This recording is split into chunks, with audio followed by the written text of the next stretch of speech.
So sexy.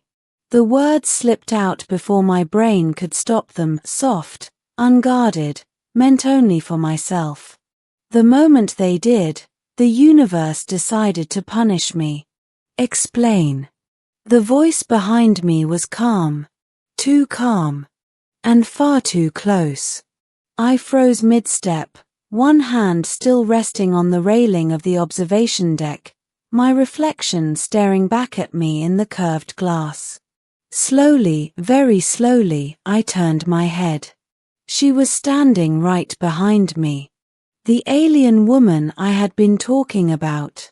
And she had definitely heard me. Her name, I would soon learn, was Commander Threxia Valcor, and she was the most dangerous individual on Orion Deep Station, not because she threatened violence, but because she never needed to.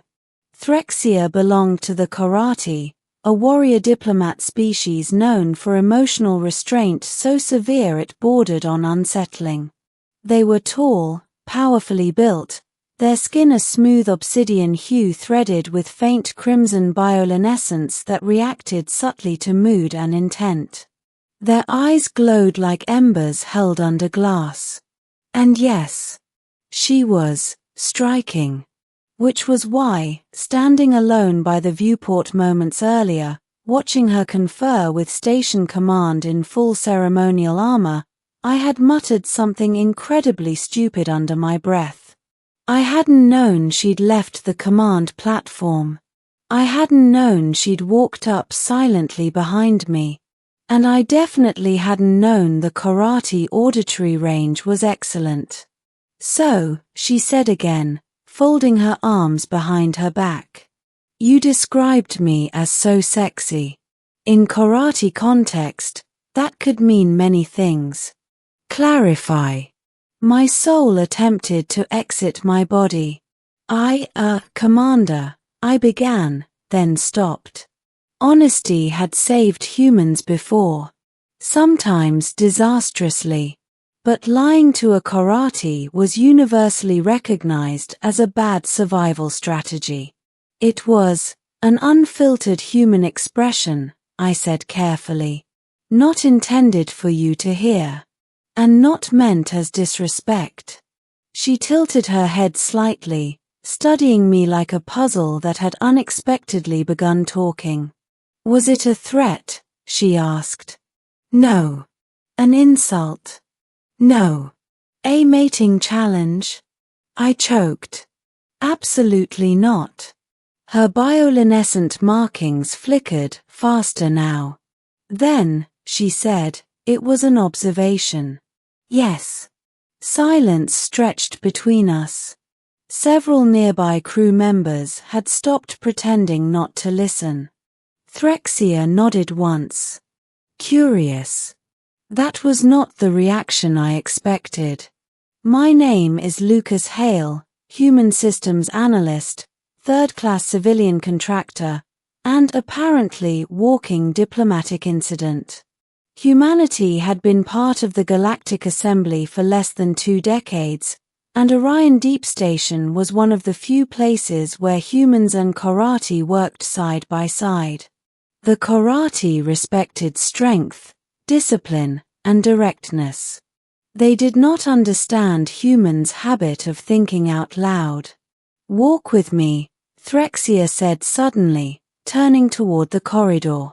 Is that a request or an invitation? She replied.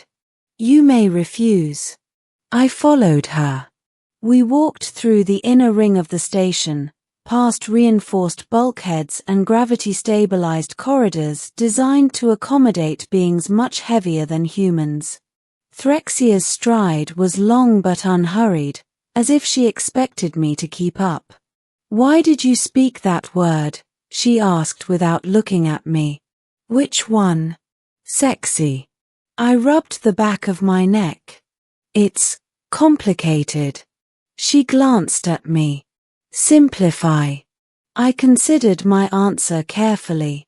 It means compelling, attractive, acknowledging presence, sometimes admiration without intent. Chem. Her lights dimmed slightly, a sign, I would later learn, of contemplation. In karate society, she said, appearance is functional. Not praised. Not criticized. We are taught that form exists only to serve purpose. Humans are not like that, I said. I have noticed, she replied dryly. We stopped at a quiet alcove overlooking the station's lower docking bays. Ships drifted like metallic fish in a sea of stars. You did not apologize again, she said. I figured once was enough, I replied. Anything more would sound dishonest. Her eyes met mine. That is correct. I blinked. Wait, really? Yes, she said. Excessive apology signals weakness or deception. Noted, I said. I'll add that to the don't mess this up list.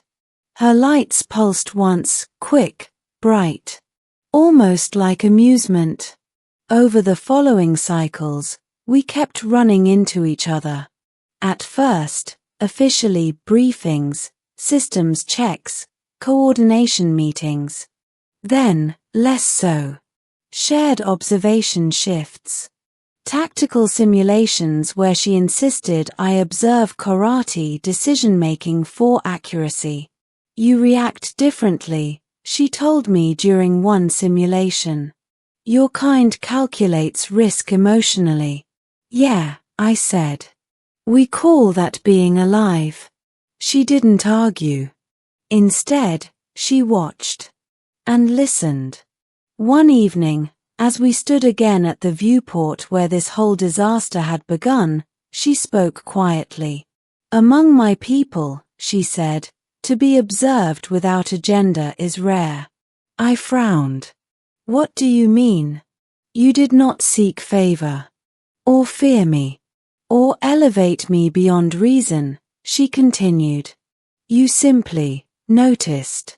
That's kind of our thing, I said. We notice stuff. Sometimes at the worst possible time.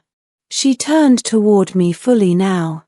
When you spoke that word, she said, I felt unsettled. Not offended. Because it implied desire without demand.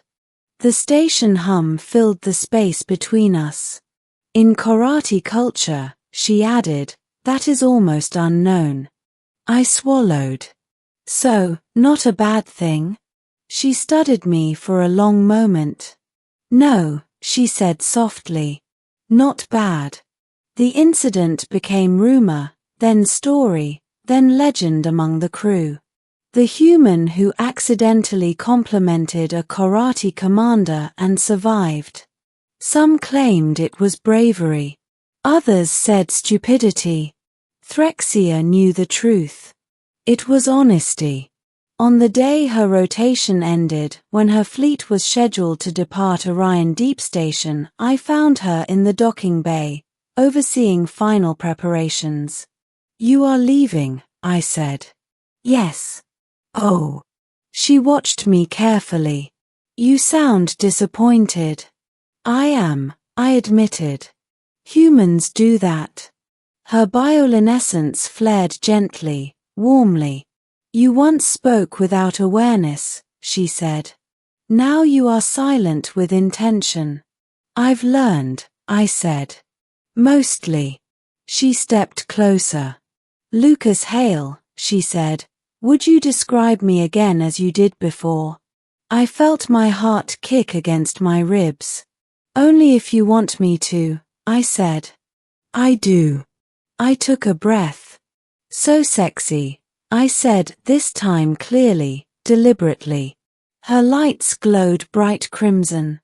Then, she said, when next our paths cross, we will speak further. The docking bay doors sealed. Her ship departed. And I stood there, smiling like an idiot, realizing something very human indeed.